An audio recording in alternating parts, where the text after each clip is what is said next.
Hi friends, నేను మీ నాని ప్రభాకర్ మీరు చూస్తున్నారు technologic channel. Friends, tech news episode 990 కి అందరికీ స్వాగతం. ఈ రోజు టెక్ న్యూస్ ఏంటో చక్కగా చూసేద్దాం. సాటర్డే కాబట్టి ఎక్కువ టెక్ న్యూస్ అయితే లేదు. బయట చూస్తే విపరీతమైన వర్షం అయితే ఉంది. పవర్ కటింగ్ కూడా అయితే అలాగే ఉందన్నమాట. సో అవుట్ సైడ్ అయితే నేను వీడియో రికార్డ్ చేస్తాను. ఆడియో ఎలా రికార్డ్ అవుతుందో చూడాలి. సో మొదటి నుంచి చూస్తే మనకి రెడ్మీ నుంచి Redmi10 ఈ మొబైల్ ఆల్రెడీ ఇంత ముందు మనకి కొన్ని సర్టిఫికేషన్ సైట్లు అయితే స్పాట్ అయింది. ఎప్పుడు ఈ మొబైల్ లాంచ్ చేస్తారనే దాని మీద ఇప్పటి వరకు మనకి డీటెయిల్స్ అయితే లేవు. అయితే ఇప్పుడు అనుకోకుండా Xiaomi చేసిన చిన్న పొరపాటు వల్ల దీనికి సంబంధించిన లాంచింగ్ డేట్ అయితే బయటకు వచ్చినట్టు తెలుస్తుంది అనమాట. దీని వచ్చరికి వీళ్ళ అఫీషియల్ వెబ్సైట్ లోనే వీళ్ళైతే లాంచింగ్ డేట్ ని పెట్టేశారు. తర్వాత దాన్ని అయితే రిమూవ్ చేశారు. అయినప్పటికీ క్యాచ్డ్ వర్షన్ లో కనుక చూస్తే ఇక్కడ డేట్ అయితే మనకి కనిపిస్తుంది అనమాట. ఈ నెల 18వ తారీఖున ఈ Redmi10 ని లాంచ్ చేయబోతున్నట్టుగా అయితే ఇక్కడ తెలుస్తుంది. అలాగే ఇక్కడే వీటికి సంబంధించిన అంటే ఈ మొబైల్ సంబంధించిన ఫుల్ స్పెసిఫికేషన్స్ కూడా అయితే వీళ్ళు రివీల్ చేశారు అనమాట. సో స్పెసిఫికేషన్ చూస్తే మనకి MediaTek Helio G88 ప్రాసెసర్ తో రాబోతుంది. 6.5 inches full HD plus display అయితే ఉండబోతుందంట. ఇంకా 90 Hz డిస్ప్లే రీఫ్రెష్ రేట్ అయితే ఉంటుంది. మెయిన్ కెమెరా 50 మెగాపిక్సెల్ ఉంటుంది, back side camera. Second camera 8 megapixel ultra wide angle censor. Third and 4 camera 2 megapixel maker and depth censor అని చెప్పి తెలుస్తుంది. ఫ్రంట్ కెమెరా 8 మెగాపిక్సెల్ ఉంటుంది. 5000 mAh తో బ్యాటరీతో వస్తుంది. 18 వాట్ ఫాస్ట్ ఛార్జింగ్ సపోర్ట్ తో వస్తుంది. అవుట్ ఆఫ్ ది బాక్స్ మీకు 22.5 వాట్ ఛార్జర్ అయితే వీళ్ళు ప్రొవైడ్ చేస్తున్నారు. ఇంకా డ్యూయల్ స్పీకర్ ఉంటుంది అంటున్నారు. స్టీరియో స్పీకర్ అని వీళ్ళు ఇక్కడ మెన్షన్ చేయలేదు. డ్యూయల్ స్పీకర్ అంటే మోనోలోనే మనకి 2 స్పీకర్లను అయితే వీళ్ళు అందించవచ్చు. ఇంకా అలాగే 3.5mm జాక్ అయితే ఉంది.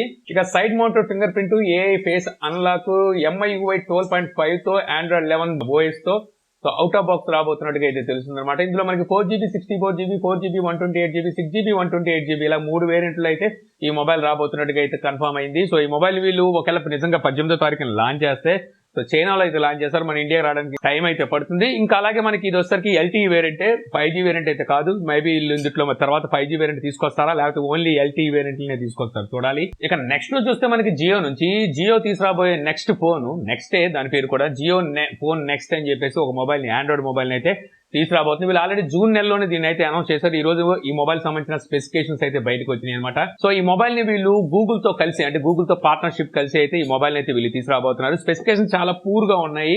అయినప్పటికీ వీళ్ళు చెప్పేది ఏమిటంటే ఇప్పుడు వరకు ఇండియాలో ఎవరు ఇవ్వలేనంత సరసమైన ప్రైస్ లో మేము ఈ మొబైల్ అయితే మార్కెట్ తీసుకొస్తామంటున్నారు. దాని ప్రకారం చూస్తే ఇందులో ఉన్న స్పెసిఫికేషన్ క్యాల్కులేట్ చేసి 3000 నుంచి 4000 రూపాయలు మనకు ఒక ఆండ్రాయిడ్ మొబైల్ ని జియో తీసుకురావాలని చెప్పి ఆలోచిస్తుంది అనిపిస్తుంది. ఒకసారి స్పెసిఫికేషన్ చూస్తే ఈ మొబైల్ లోని డిస్ప్లే రెజల్యూషన్ చూసుకుంటే మనకి HD ప్లస్ రెజల్యూషన్ ఉండబోతున్నట్టు తెలుస్తుంది అనమాట. క్వాల్కామ్ స్నాప్డ్రాగన్ 215 ఈ ప్రాసెసర్ అయితే యూజ్ చేయబోతున్నారు. ఇది ఒక ఆక్టా కోర్ ప్రాసెసర్. యాక్చువల్ గా ఈ ప్రాసెసర్ తో నోకియా ఒక మొబైల్ తీసుకొచ్చింది 1.4 అనుకుంటా. ఆ తర్వాత వీళ్ళే ఈ ప్రాసెసర్ తో మొబైల్ అయితే తీసుకొస్తున్నారు. ఇంకా బ్యాక్ కెమెరా 13 మెగాపిక్సెల్ ఉంటుంది. ఫ్రంట్ కెమెరా వచ్చేసరికి 8 మెగాపిక్సెల్ ఉంటుంది. Android 11 తో అవుట్ ఆఫ్ బాక్స్ వస్తుంది. కాకపోతే ఇది గో ఎడిషన్ మొబైల్ అనమాట. అంటే ఇది మనకి 2GB 16GB వేరియంట్ లేకపోతే 2GB 32GB వేరియంట్ అయితే ఈ మొబైల్ అయితే తీసుకొచ్చే అవకాశం అయితే ఉంటుంది అనమాట. ఎవరైతే విలేజెస్ లో అటు సైడ్ ఎక్కువగా స్మార్ట్ ఫోన్స్ అలవాటు లేని వాళ్ళు ఉంటారో, ఫ్యూచర్ మొబైల్స్ వాడుతుంటారో వాళ్ళకి వచ్చేసరికి ఆ బడ్జెట్ లో ఈ మొబైల్ తీసుకురావాలని చెప్పి జియో భావిస్తున్నట్టుగా అర్థం అవుతుంది అనమాట. సో చూద్దాం మరి ఎంత ప్రైస్ లో ఈ మొబైల్ తీసుకొస్తారో. సెప్టెంబర్ 10వ తారీఖున ఈ మొబైల్ లాంచ్ చేస్తారని చెప్పి అయితే తెలుస్తుంది. ఇక నెక్స్ట్ లో చూస్తే మనకి IQ నుంచి IQ8 ఈ మొబైల్ ని వీళ్ళు ఈ నెల 17వ తారీఖున లాంచ్ చేయబోతున్నారు. IQ8 8 Pro అని చెప్పి 2 మొబైల్స్ అయితే వస్తాయని చెప్పి మనకి ఆల్రెడీ ఇన్ఫర్మేషన్ అయితే ఉంది. ఇప్పుడు ఈ మొబైల్ సంబంధించిన గీక్బెంచ్ స్కోర్ అయితే బయటకు వచ్చింది అనమాట. స్కోర్ చూస్తే అల్టిమేట్ స్కోర్ చేసినట్టుగా తెలుస్తుంది. 8GB లోను 12GB లోను ఈ స్కోర్ అయితే బయటకు వచ్చింది. ఇది కాకుండా 16GB లో కూడా ఈ మొబైల్ అయితే రాబోతుందంట. మరి ఆ స్కోరింగ్ క్యాన్ లాగా ఉంటుందో చూడాలి. సో ఇందులో వచ్చాక స్నాప్డ్రాగన్ 888 ప్లస్ ప్రాసెసర్ అయితే వీళ్ళు యూజ్ చేశారు. ఇక నెక్స్ట్ లో చూస్తే మనకి రియల్మీ నుండి Realme Narzo 30A ఈ మొబైల్ వచ్చేసరికి ఇప్పుడు Android 11 Realme UI 2.0 తో స్టేబుల్ అప్డేట్ అనేది రోల్ అవుట్ చేయడం రియల్మీ అయితే స్టార్ట్ చేసింది. మీరు ఎవరైనా Narzo 30A వాడుతుంటే ఒకసారి చెక్ చేసుకొని మీకు ఈ అప్డేట్ అయితే వచ్చి ఉంటుంది. నిన్నే అనుకుంటా మనం టెక్ న్యూస్ లో మాట్లాడుకున్నాం Narzo 10 అనుకుంటా, Narzo 10 కో 10A కో. సో వీళ్ళు Android 11 One UI 2.0 update roll out చేశారు. ఈ రోజు సరికి Narzo 30A అయితే రోల్ అవుట్ చేశారు. ఇక నెక్స్ట్ లో చూసుకుంటే మనకి మళ్ళీ రియల్మీ నుంచే రియల్మీ X సిరీస్ మొబైల్స్ వాడుతున్నారు అంటే వాళ్ళ ఫ్యాన్స్ ఉంటారు కదా, X సిరీస్ ఫ్యాన్స్, వాళ్ళకి చేదు వార్త అని చెప్పాలి. So Realme CEO Madhav Sheth అయితే ఒకటి కన్ఫర్మ్ చేశారు. వీళ్ళు తీసుకొచ్చే X సిరీస్ ని ఇకపై నుంచి ఆపేయబోతున్నట్టుగా అయితే తనైతే కన్ఫర్మ్ చేశాడు అనమాట. లాస్ట్ గా వీళ్ళు తీసుకొచ్చింది Realme X7 Max 5G variant mobile అయితే తీసుకొచ్చారు. సో అదే లాస్ట్ మొబైల్ అవబోతుంది అనమాట. X సిరీస్ లో కనుక చూస్తే వీళ్ళు X సిరీస్ ని GT సిరీస్ తీసుకొస్తున్నారు ఇప్పుడు. అంటే ఇప్పుడు రియల్మీ GT మాస్టర్ ఎడిషన్ అని చెప్పేసి రాబోతున్నాయి. మన ఛానల్లో కూడా దీనికి సంబంధించిన అన్బాక్సింగ్ వీడియో ఆగస్ట్ 18వ తారీఖు అయితే ఉంటుంది. సో ఆ మొబైల్స్ ని ఇప్పుడు X సిరీస్ మొబైల్స్ తో రీప్లేస్ చేయాలని చెప్పేసి రియల్మీ CEO అయితే కన్ఫర్మ్ అయితే చేశాడు. ఇంకా నెంబర్ సిరీస్ ఏవైతే ఉంటాయి అదే రియల్మీ 6, 7, 8 ఇప్పుడు అలాగే తర్వాత 9 రాబోతుంది. ఏవైతే నెంబర్ సిరీస్ ఉంటాయో వీటిని అయితే కంటిన్యూ చేస్తారంటే అలాగే C సిరీస్ కూడా కంటిన్యూ అవుతాయని చెప్పేసి తనైతే చెప్తున్నాడు ఈ ఎక్స్ సిరీస్ కి ఫుల్ స్టాప్ పెట్టే కన్నా సి సిరీస్ ఫుల్ స్టాప్ పెట్టడం బెటర్ అనమాట. సో ఐఎం మొబైల్ అర్థం కావు. ఇక నెక్స్ట్ నుంచి చూస్తే మనకి మోటరోలా అండి. మోటరోలా రేజర్ 2019 లో ఫస్ట్ తీసుకొచ్చింది కదా ఫోల్డింగ్ మొబైల్ ని మోటరోలా. ఆ మొబైల్కి వచ్చేసరికి ఇప్పుడు ఆండ్రాయిడ్ 11 అప్డేట్ అనేది మోటరోలా రోల్ అవుట్ చేయడం అయితే స్టార్ట్ చేసింది. మీరు ఎవరైనా ఆ మొబైల్ వాడుతుంటే ఒకసారి చెక్ చేసుకోండి, మీకు ఈ అప్డేట్ వచ్చి ఉండొచ్చు. ఇక నెక్స్ట్ చూస్తే మనకి ఫేస్బుక్ మెసెంజర్ కి ఇప్పుడు కొత్త అప్డేట్ అయితే రోల్ అవుట్ చేయడం స్టార్ట్ చేసింది అనమాట. ఈ అప్డేట్ ద్వారా మీకు ఎండ్ టు ఎండ్ ఎన్క్రిప్షన్ అనేది ఇస్తున్నారంట. ఏంటి ఇంత ముందు లేదని మీరు అడగొచ్చు. కాదు, మెసేజెస్ అంటే చాట్ కాదు, వీళ్ళు వచ్చేసరికి voice calls and video calls ని ఎండ్ టు ఎండ్ ఎన్క్రిప్షన్ అనేది తీసుకొచ్చినట్టుగా తెలుస్తుంది అనమాట. మీరు ఎవరైనా ఎక్కువగా Facebook voice calls and video calls ఆడుతుంటే ఇది మీకు గుడ్ న్యూస్ అని చెప్పొచ్చు. ఇక నెక్స్ట్ చూస్తే మనకి ఒప్పో ఈ నెల 19వ తారీఖున ఫోటోగ్రఫీ రిలేటెడ్ ఈవెంట్ అయితే జరగబోతున్నట్టు తెలుస్తుంది. సో వీళ్ళు ఈ రీసెంట్ గా వచ్చేసరికి అండర్ డిస్ప్లే కెమెరాని లాంచ్ చేశారు కదా, అంటే రిలీజ్ చేశారు కదా. సో దాన్ని బేస్ చేసుకొని వీళ్ళు ఈ ప్రోగ్రామ్ ని రన్ చేస్తున్నారని చెప్పేసి అయితే తెలుస్తుంది. సో చూడాలి మరి ఇక్కడ వీళ్ళు ఎటువంటి ఫోటోగ్రఫీని ప్రదర్శించబోతున్నారు. ఇక నెక్స్ట్ నుంచి వస్తే మనకి సామ్సంగ్ గెలాక్సీ S21 FE ఈ మొబైల్ ఇప్పుడు మనకి బ్లూటూత్ సర్టిఫికేషన్ లో అయితే స్పాట్ అయింది అనమాట. రీసెంట్ గానే వీళ్ళ అఫీషియల్ ఇన్స్టాగ్రామ్ పేజ్ లోకి లైవ్ లోకి వచ్చింది. తర్వాత వెంటనే దాన్ని అయితే వీళ్ళు రిమూవ్ చేసేసారు.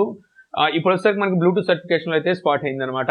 దీని ప్రకారం చూస్తే మనకి ఇంకెంతో కాలం లేదు ఈ మొబైల్ ని లాంచ్ చేయడంలో. సో త్వరలో వచ్చేసరికి మనం ఈ మొబైల్ అయితే చూసే అవకాశం ఉంటుంది. ఇక అలాగే సామ్సంగ్ రీసెంట్ గానే Z Flip 3 and Z Fold 3 రెండు మొబైల్స్ ని లాంచ్ చేసింది. అందులో Z Fold 3 లో చూసుకుంటే మనకి S Pen సపోర్ట్ ను కూడా అయితే వీళ్ళు తీసుకొచ్చారు. అయితే ఇప్పుడు సామ్సంగ్ చెప్పేది ఏంటంటే ఏవైతే ఓల్డ్ S Pens ఉన్నాయో, అంటే మనకి గతంలో వచ్చిన నోట్ సిరీస్ మొబైల్స్ లో S Pen ఉంటుంది కదా, ఆ S Pen తో ఈ Z Fold 3 అయితే యూజ్ చేయలేమని చెప్పేసి అయితే తెలుస్తుంది అనమాట. దీనికోసమని వీళ్ళు ప్రత్యేకంగా S Pen Pro అలాగే S Pen Fold ఎడిషన్ అని చెప్పేసి సపరేట్ గా వీళ్ళు 2 S Pen అయితే లాంచ్ చేశారు. వాటినే యూజ్ చేయాలని చెప్పి అయితే తెలుస్తుంది. ఒకవేళ మీరు ఓల్డ్ S Pen కనుక యూజ్ చేసి Z Fold 3 లో రైట్ చేసినట్టయితే సో ఇది డ్యామేజ్ అయ్యే అవకాశం ఉంటుందని చెప్పేసి ఇప్పుడు సామ్సంగ్ అయితే వార్నింగ్ ఇస్తుంది. దానికి రీజన్ ఏంటంటే ఇప్పుడు వీళ్ళు కొత్తగా లాంచ్ చేసిన ఏవైతే S Pens ఉన్నాయో ఇందులో వచ్చేసరికి మనకి ప్రెజర్ సెన్సిటివిటీ అనేది చాలా తక్కువగా ఉంటుంది, అంటే స్మూత్ గా ఇది ఉంటుంది. వాళ్ళు లోపల స్ప్రింగ్ టైప్ అయితే తీసుకొచ్చారు. ఓల్డ్ S Pen కొంచెం హార్డ్ గా ఇది ఉంటుంది. దాంతో కనుక ఇప్పుడు ఈ ఫ్లెక్సిబుల్ డిస్ప్లే మీద కనుక మనం రైట్ చేసినట్టయితే సో కొంచెం గీతలు పడే అవకాశం ఉంది. మామూలుగానే నేల్తో మనం ఇలా గీస్తుంటేనే గీతలు పడిపోతుంటాయి. అలాంటిది S Pen పెట్టుకొని పరా గీసామంటే ఇంకా బాగా పడతాయి. అది వాళ్ళ అర్థం అనమాట. అందుకని చెప్పి వీళ్ళు రీసెంట్ గా లాంచ్ చేసిన S Pens నే యూజ్ చేయండి అని చెప్పేసి వీళ్ళైతే చెప్తున్నారు. అంటే దీని అర్థం ఓల్డ్ S Pens కూడా పనిచేయవచ్చు, కాకపోతే వాటిని వాడొద్దు అని చెప్పేసి వీళ్ళైతే ఇప్పుడు చెప్తున్నారు.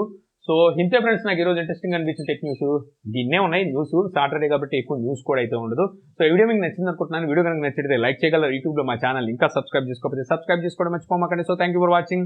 జై హింద్. చూచావా ఇదే మన ఇల్లు.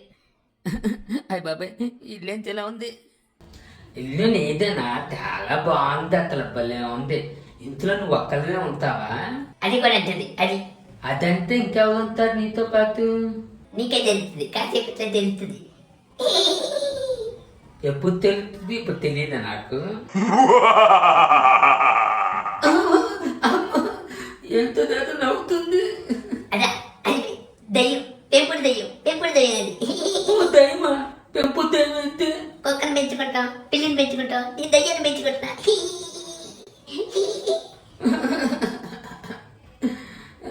నేను వెళ్ళిపోతాను. నేను ఎక్కడి నుంచి నువ్వు ఇక్కడ దాటి తీసుకొచ్చి దానికి నేను తినిపించేద్దాం తోతున్నావు కదా. నేను వెళ్ళిపోతాను, నాకు తెలుసులే, నువ్వు తినిపించేద్దాం. పర్వాలేదు, గెస్టులు ఏం చేయదండి, గెస్టులు తిందు.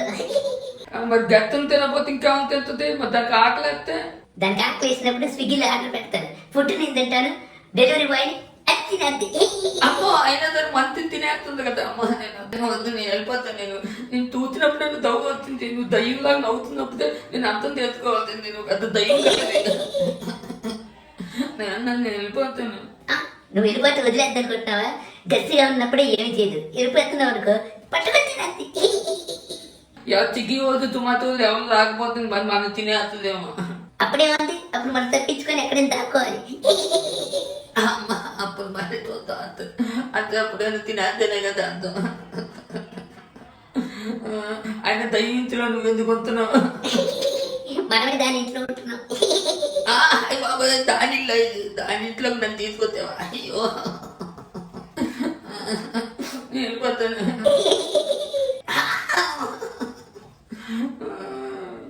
ఎలాగైనా సరే ఎక్కడ తప్పించుకొని వెళ్ళిపోవాలి. ఇది కాకుండా